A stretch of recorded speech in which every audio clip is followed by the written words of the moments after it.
ద్రోణుని పిమ్మట కర్ణుడు యుద్ధానికి రాపుతున్న పరమాత్మ పాండవులపై ఇష్టం ఉన్న శల్యుని ఆ కర్ణునికి సారథిగా చేశాడు. ఈ సహాయం చాలనుకున్నాడు ధర్మరాజు. పరమాత్మ తనకు చేస్తున్న సహాయాలకి అలా ఎన్నెన్నో సాష్టాంగాలు ధర్మరాజు చేశాడో కారణం తన దైవలలో అర్థం చేసుకోగలుగుతున్నాడు కాబట్టి.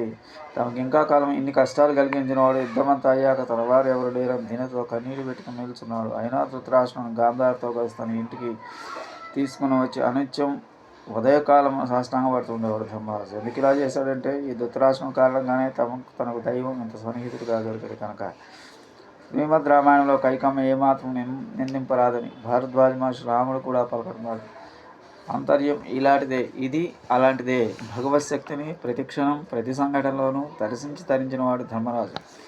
కాబట్టి మహాప్రస్థానంలో అందరూ పడిపోయిన ఆ సంపూర్ణ విశ్వాసంతో కూడా అచంచల భక్తితో అహంకారం నియంత్రణతో తాను మాత్రం పడిపోకుండా వెలగలిగాడు. జీవితంలో ఏదో ఒక సంఘటన భగవంతుని విషయంలో అవిశ్వాసాన్ని ప్రకటించిన మిగిలిన 5 ద్రౌపదితో సహా అలా పడిపోయారు. భగవంతునిలో అచంచల సంపూర్ణ విశ్వాసం భక్తి ఉండటమంటే ఆ భీష్ముని వద్ద ఈ ధర్మరాజు వద్ద మాత్రమే. విదురుడు ధృతరాష్ట్రుడు అనే ఇద్దరు ఒక తండ్రి పిల్లలే, కానీ ఇద్దరిలో భేదం అనంతం. కురుక్షేత్ర యుద్ధానికి సైన్యాన్ని ఎంపిక చేస్తున్న దశలో విదురుడు ధృతరాష్ట్రుని ఒక ప్రశ్న అడిగాడు. రాజా, మన కౌరవం 100 మంది, ఆ పాండవులకు సరైన బలమని కాసేపు భావించుదాం.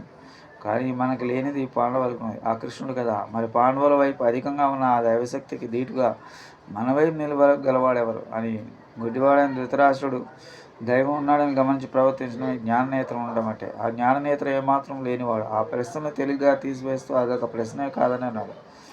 దుర్బలులైన దుర్యోధనాలు విధులను పరిహసించారు కూడా. ద్రౌపది వస్త్రాపహరణ కాలంలో దుర్యోధనాలు తమ మానవ శక్తి ఉపయోగించుకోవాల్సింది కానీ వినియోగించి పాండవుల్ని ద్రౌపదిని కూడా తీవ్రంగా అవమానించారు. అవమానానికి పరాకాష్ఠ రజస్సుల బహిష్ట అయిన స్త్రీ అయిన ద్రౌపదిని వస్త్రాల సభామధ్యలో ఊడదీయవలసి వచ్చిందని ఆజ్ఞాపన చేయటమే నీచ మానవ సహజమైన ఈ జుగుప్స చేస్తూ జరగటానికి వీలు లేకుండా పరమాత్మ ద్రౌపదికి వస్త్రాలిచ్చి పాండవులకు దైవబలం పుష్కలంగా ఉందని సభ్యులందరికీ సమక్షంలో నిరూపించారు. ఆనాటి సాక్ష్యం స్వయంగా చూసిన వారిలో నేటి భీష్ముడు ఉన్నాడు. ద్రౌపది వస్త్రాపహరణ ఘట్టం ద్వారా తనకెంత దైవబలం అండగా ఉందో పాండవులకు అర్థమైంది.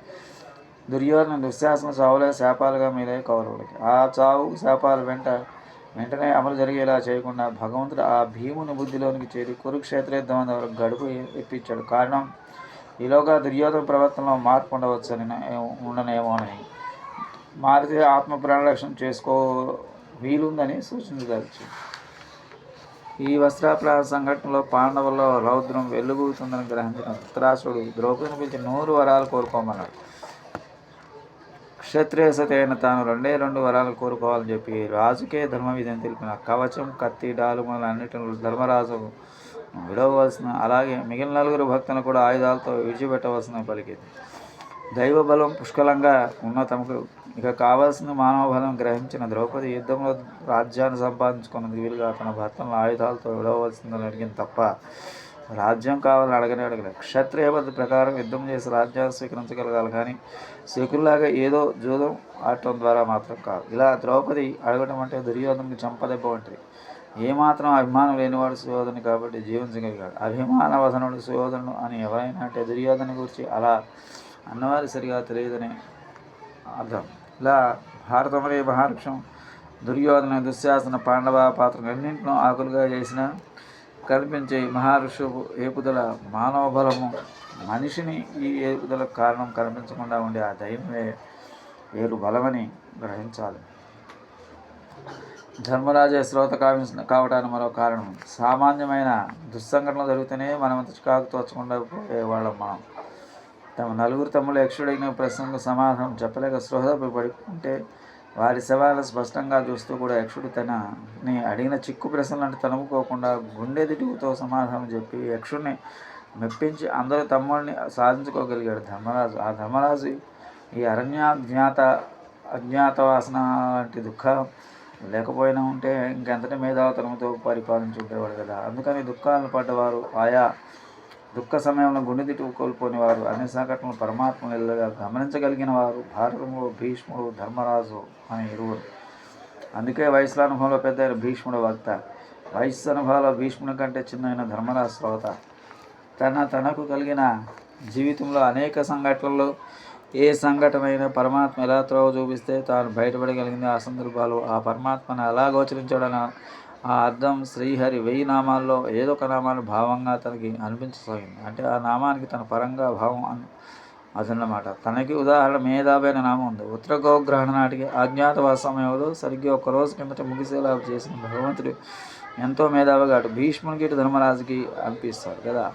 ఇలా ఎంత గుండె లోతుల్లో ఆ విష్ణు సహస్రనామాలను భీష్ముని పలికితే అంతంత లోతుగాను ఆ విషయాన్ని అర్థం చేసుకోగలదు ఇట్ట ధర్మరాజు మాత్రమే. అలాగని ఈ నామాలు వీరిరువురికి సంబంధించిన కథాంశాన్ని మాత్రమే సంబంధించినవి కాదు సర్వ ప్రాణులకు, సర్వకాలానికి, సర్వ ప్రజలకు సంబంధించిన గ్రహించగల శ్రీహరిని అతని లీలలో అచంచల భక్తులు అర్థం చేసుకోగలవారు భీష్ముడు ధర్మరాజు మాత్రమే. కాబట్టి ఉపదేశగా ఉండే అదృష్టాన్ని భీష్మునికి, శ్రోతగా ఉండే ఉత్తమ స్థితిని ధర్మరాజునికి ఆ పరమాత్మ కృష్ణుడే కల్పించాడని భావించాలన్నమాట.